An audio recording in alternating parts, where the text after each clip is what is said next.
Welcome back to a lecture where we learn how to delete rows from table. Again, same as with the insert or update statement, the delete SQL statement is a DML state, which means that we have to commit or roll back our changes that we made on a session. With a delete SQL statement, we are deleting one or more or even all rows in a table.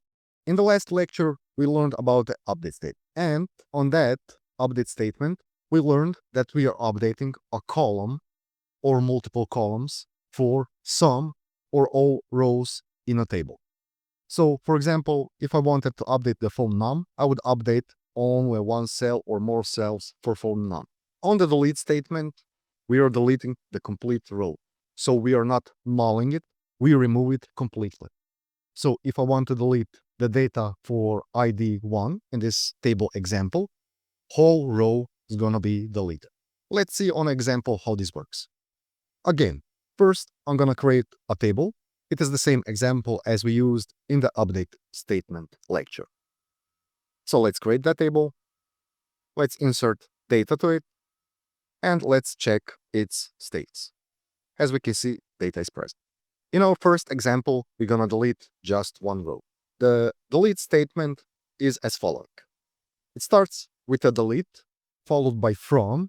Have in mind, very important, this is an optional keyword.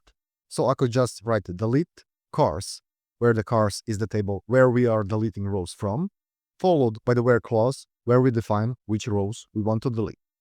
In this example, we are deleting just one row, the row with the car ID as 1. In our case, this is the Tesla Model 3, right? So let's execute this statement. As we can see, one row has been deleted. And let's check the status. And we see that car is not present anymore in our table. As mentioned, the from is only optional. I could delete this and the statement would work the same way. Also, now we know that in our table, we do not have a car with a car ID present anymore. However, this command is going to work completely normal, but it's not going to delete any rows in that table because there is no car with the car ID 1 present anymore in that table. So 0 rows will be deleted. And we can see 0 rows deleted. The statement didn't touch any of other rows in our table. We can also delete multiple rows. So in our table, we have 2 cars which have car manufacturer Ford. In the where clause, I'm setting a condition to delete records from the cars table where the manufacturer is Ford. So after executing this command, those 2 rows should not be present anymore. Let's try it out. 2 rows have been deleted, and let's check the table content.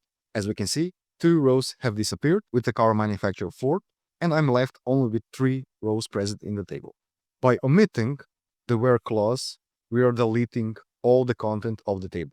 In our table, I have only 3 rows left. By executing the delete statement followed by the table name, again, as you notice, the from clause is optional. I'm not using it in this case. And after executing, the whole cars table should be empty. As we can see, 3 rows have been deleted. Let's check it out for real.